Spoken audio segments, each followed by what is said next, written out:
Hello all, greetings, this is Gilles Mancin. I wanted to come and say a few words today. In many sense, I'm trying to share some insights, some guidance, inspiration.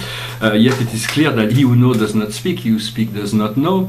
And the greatest truths can only be discovered within silence. I know that if I am guided by my higher self to come and speak here, it is to share, to inspire, to guide, to offer point of view, memory, to recall certain things, to help and assist, for we are moving together into a greater level of consciousness, but this process is very slow, is in the same time very slow and very rapid, so it can create misunderstanding or physical pain, all kinds of little things that usually passes really quickly.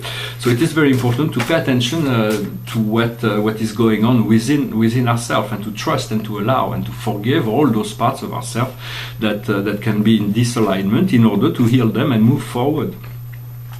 I'm going to pull a few cards. I'm going to pull 5 cards. The first card is the situation. The first card is the situation, and the situation is the Emperor. The beautiful Emperor here. It is Alexander the Great. And there is a goat, I'm not really sure who's behind it, there's a sculpture, there is the eagle, there is money, there is all kinds of things. It is a kind of self-empowerment, it is the coming of spring that will be here soon. It is about being the master of our life, it is being the master of the circumstances of our life, not to allow ourselves to let any outside force dictate our inner attitude in relationship to anything. So it is very important to know that we have the power, we have the drive and the desire to assume the responsibility of our life. It is important to stay tuned to the heart in order to stay aligned, to stay within the flow of the heart, so that we can continue to enjoy that abundance and share it with others. What is on the invisible world, it is a dream come true, it is the star. The beautiful card here too. It is really the wish fulfilling gem. It is really the ability to crystallize your thoughts and desire into a physical manifested reality that comes to you with grace and ease. All of that is in the invisible world. For what is in the visible world is still winter. It's going to require a little patience, because there is nothing to do in winter. The winter has to end before the spring can come. What we are learning now is the feeler. It is the ability to feel the sorrow, to feel to feel all the feelings, even is the child of cup. And so it is about being free from attachment, because everything that makes us suffer is conditioned by attachment. Everything that we need to process, attachment to memory, attachment to people, attachment to situation, attachment to experiences, attachment to situation, attachment to products, attachment to substances, attachment to all kinds of attachments that we need to liberate ourselves from, or at least to be aware and conscious, so that we can move forward in a progressive way towards a more integrated emotional state of consciousness.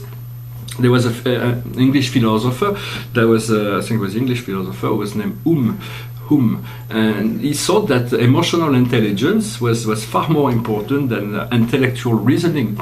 And I think for that we have to come to understanding that this is really what we need to understand. What's most important right now at this point in time is to achieve an emotional maturity that will allow us to stay balanced, to stay focused, no matter what happens outside of us, as we become more integrated within our emotional dimension of being.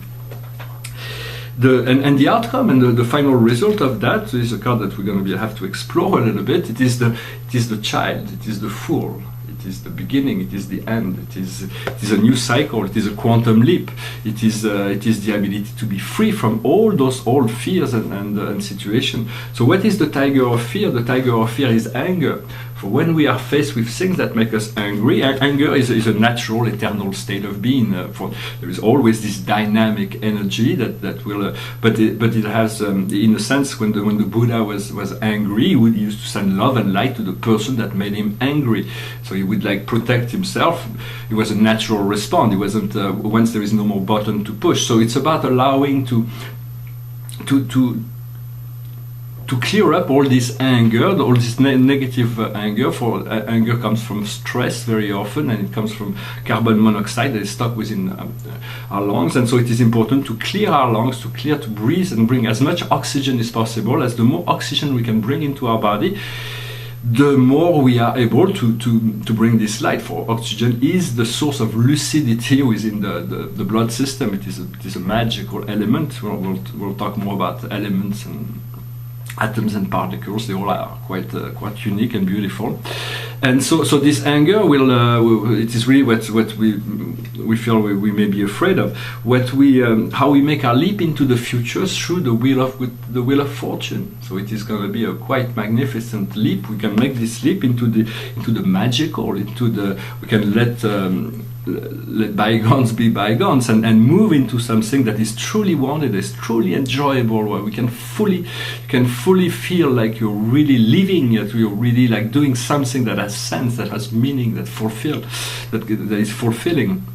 For that, sometimes we need to take some chances, but to move outside of our comfort zone and trust that the result that the universe will match our ability to manifest.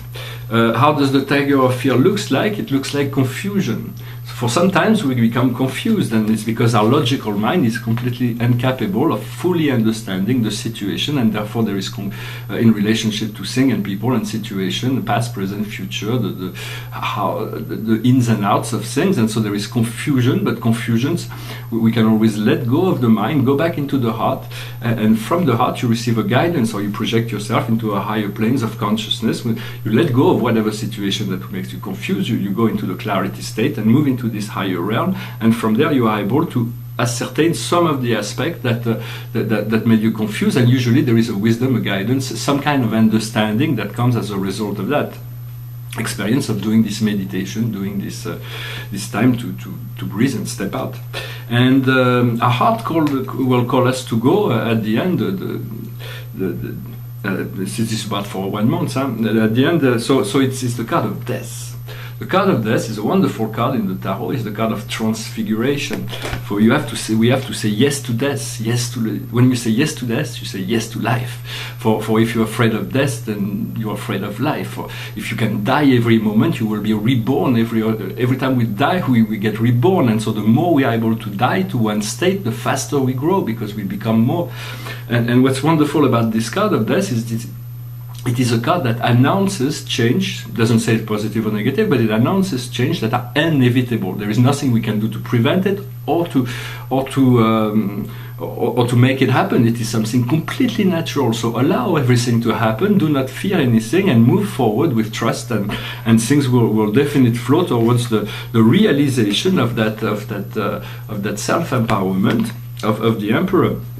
For when the winter cards that we had here on the outside world when the winter will be over, the master of knowledge will come, the Hierophant. So there will be great wisdom and knowledge that will be integrated through the process of waiting. For we are learning a lot through the process of waiting. Well, I hope this message was interesting for you. I thank you very much for all your participation and your support. I wish you a wonderful day, and I'll talk to you later. Namaste.